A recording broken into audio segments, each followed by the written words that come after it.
Hare Krishna. Bhagavad Gita as it is by His Divine Grace A.C. Bhaktivedanta Swami Srila Prabhupada.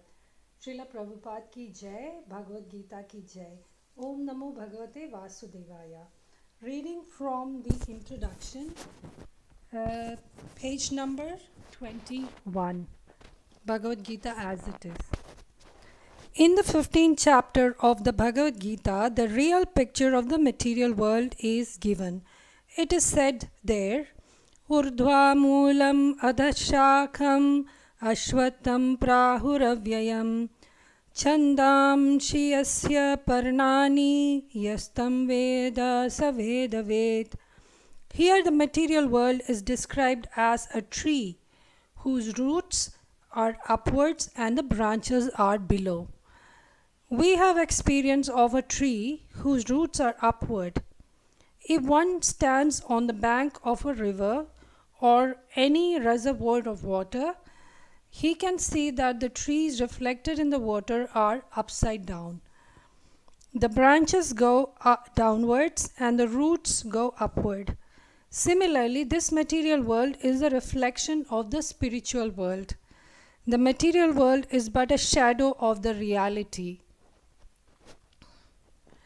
In the shadow, there is no reality or substantiality, but from the shadow we can understand that there are substance and reality. In the desert, there is no water, but the mirage suggests that there is such a thing as water. In the material world, there is no water, there is no happiness, but the real water of actual happiness is there in the spiritual world. The Lord suggests that we attain the spiritual world in the following manner in chapter 15, verse number 5. Nirmana moha jita sanga dosha adhyatma nitya vinivritta kama dvandir vimukta sukha dukkha sabnyair gacchantya muda padamavyayam tat. That Padam Avyayam or eternal kingdom can be reached by one who is Nirmana Moha. What does this mean? We are after designations. Somebody wants to become Sir, someone wants to become Lord, someone wants to become the president or a rich man or a king or something else. As long as we are attached to these designations, we are attached to the body, because designations belong to the body. But we are not these bodies. And realizing this is the first stage in spiritual realization. We are associated with the three modes of material nature. But we must become detached through devotional service to the Lord. If we are not attached to devotional service to the Lord, then we cannot become detached from the modes of material nature.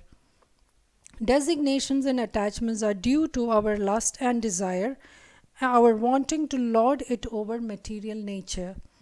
As long as we do not give up this propensity of lording it over material nature, there is no possibility of returning to the kingdom of the Supreme, the Sanatana Dhamma. That eternal kingdom, which is never destroyed, can be approached by one who is not bewildered by the attractions of the false material enjoyments. Who is situated in the service of the Supreme Lord? One so situated can easily approach that supreme abode. So here we finish page number 21 of the introduction to Bhagavad Gita as it is. The main points discussed here are about the material world. In the chapter number 15 of Bhagavad Gita, the nature of the material world is given. Material world means the world that we are living in. This world, the world of rocks and stones and trees and all that. This material world is actually a reflection. You see, it doesn't have any substantiality, meaning it is like a mirage. In the desert, we see a mirage of water, but when we go near the water, we don't find water because it's a mirage. It's an apparition. It is not there. It's like a dream. You see, in the dream you become a king, but when you wake up, you see that you're still in your old house. So the stuff that the dreams is made up of looks very real, but it's not real. Similarly, a mirage is like that. This material world is like a mirage. You have everything, you see everything, you see trees and houses and this and that, but it's just a reflection. The actual substance is in the spiritual world. And as an analogy, it is given that when you go near a bank of a river, you see the reflection of the trees in the water, that they look upside down. The root is upward and the branches are down. That's exactly how this material world is. Here everything is upside down. In the real spiritual world there is happiness, but here we see a mirage of happiness, an illusion of happiness. We see what we see as water here is not the real water. The real water is in the spiritual world. By water I mean the source of happiness. So 15th chapter is dedicated to basically the description of the material world. And also Prabhupada says, who can go to that spiritual world? One who is nirmana moha. Means here we are always hankering after these external labels, designations. Somebody wants to become a president, somebody wants to become a vice president, a CEO, a great businessman, or a great athlete, or whatever. We are after these tags, and that is desire. The one person who is without desire, that person is actually eligible to go to the spiritual world. As long as Prabhupada says, as long as we are attached to those designations, those labels, that means we are identifying with our body, right? Our body is impermanent. It is made of the material. The body is material, and our soul belongs to the spiritual world. Therefore, we are in between. We are, Srila Prabhupada calls it the marginal energy of the Lord. We are not completely there. We are not completely here. We are hovering somewhere in between. Why? Because the body is made up of Pancha Mahabhuta. It is material. But our soul belongs to the spiritual world because we are part and parcel of Krishna. Therefore, the whole us that we call me is somewhere in between. So, when you're attached to the body and you are attached to the designation of the body, your name, your qualification, your family, and so on, you're attached to the body, then you are not eligible to go to the spiritual world where real happiness is there. So one has to be desire free. Now we move on to the battlefield where the wars are about to happen. So we are in verse number 42. Tosher eteha kuluknanam varna sankarakarakaihi उत्साद्यन्ते जातिधर्माः कुलधर्माश्च Shashwata. By the evil deeds of those who destroy the family tradition and thus give rise to unwanted children, all kinds of community projects and family welfare activities are devastated. Purport by His Divine Grace A.C. Bhaktivedanta Swami Srila Prabhupada Ki Jai. Community projects for the four orders of human society combined with family welfare activities as they are set forth by the institution of Sanatana Dharma or Varnashrama Dharma are designed to enable the human being to attain his ultimate salvation. Therefore, by the breaking of Sanatana Dharma tradition by responsible leaders of society brings about chaos in that society and consequently people forget the aim of life, Vishnu. Such leaders are called blind, and the persons who follow such leaders are sure to be led into chaos. So here Prabhupada is giving the understanding of this verse. Arjuna is in the battlefield, he is reluctant to fight, he is feeling overwhelmed with emotion and sorrow at the thought of killing his own family, and he is giving a number of arguments in favor of not fighting.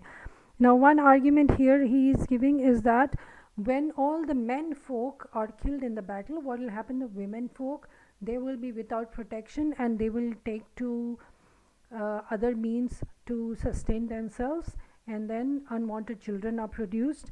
And what happens is that when the family, the structure of the family is broken, the infrastructure of the society and the community is broken because of these war, the family traditions are lost. And in the previous verse we discussed that how traditions are important. They're important even for the forefathers. The departed souls are maintained, are kept happy by following the traditions of giving them food and water. And also we have a number of rituals that at every stage of life we have to follow, which is very important as per the Sanatana Dharma and as per the Vedas. So when you break the family, you see, family is the basic structure of the society, the basic brick, the basic foundation of the society and the community is a family. When the family is broken, the family is scattered, there's no head of the family, then there is a chaos in the society. The traditions are broken, there's unwanted illegitimate children which nobody wants or cares for, and nobody to look after those children, nobody to teach them the values and traditions. So the result is that there is an utter chaos in the society. And verse number 43, Arjuna says, Utsanna kula dharmanam manushyanam janardana narake niyatam vaso bhavatyano shushruma.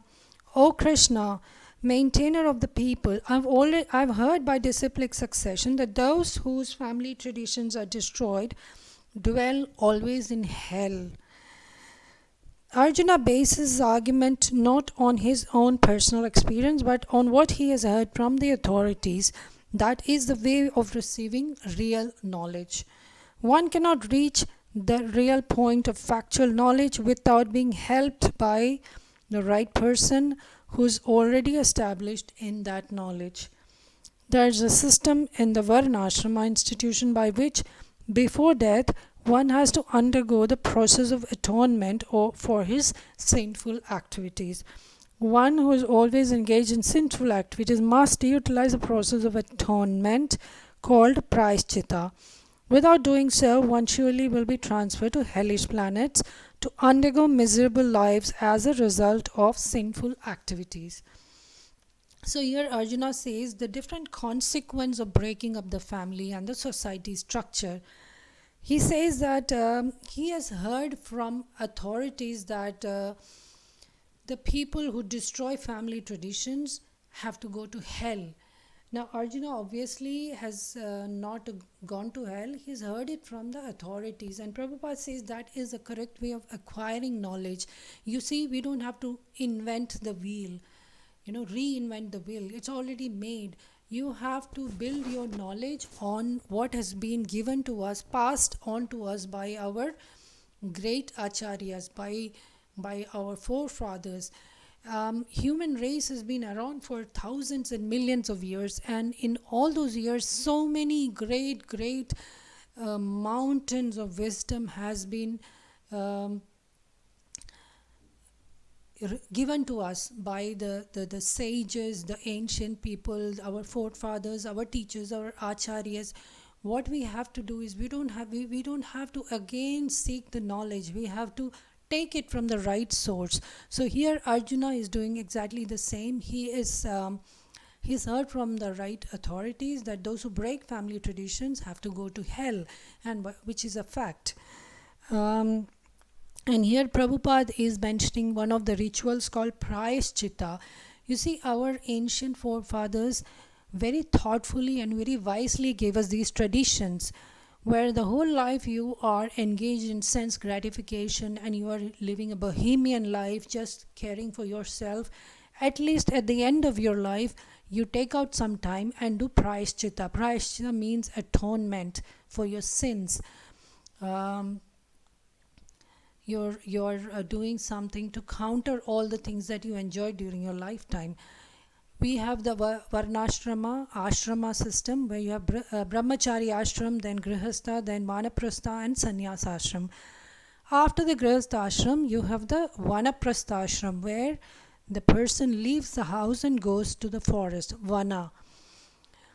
Vanaprastha ashram is a great time for atonement and prayashchitta, where you are away from all the sense gratificatory pursuits of the grahastha life. You're going alone into the forest, living on the fruits and berries and living a very austere life.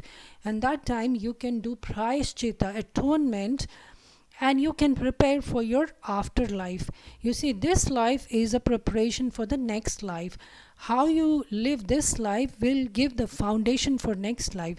What you are enjoying in this life is what you had prepared in the previous life. All the good things that you're enjoying now is a result of the good act karma that you did in the past life, and all the bad things that you're suffering is also because of the karma of the previous life. So Prabhupada has mentioned about the Varnashrama and Prayashchitta in these two verses. So we finished verse number 42 and 43. And in the next video, we will do 44, 45 and 46. And we will finish the chapter number 1, which is observing the armies. And after that, I will give a brief overview of the chapter. After each chapter is over, there will be a brief overview video on that. So that was Bhagavad Gita as it is. Hope that you've understood something, you've benefited in some way. Please give your comments and feedbacks down below. And please give a thumbs up if you like the video. Feel free to share it with family and friends. And you see, collectively, we have to promote our rich culture. Bhagavad Gita is a treasure trove of knowledge. There is no, you can give me any problem. You tell me any problem of yours. There is one verse of Gita which will be a remedy for that problem. So Bhagavad Gita has everything that you need to live a peaceful, happy life. So please share it with your friends and family. And remember to subscribe to this channel. And so that was Bhagavad Gita as it is. Thank you so much for watching. See you next time. Till then, Hare Krishna.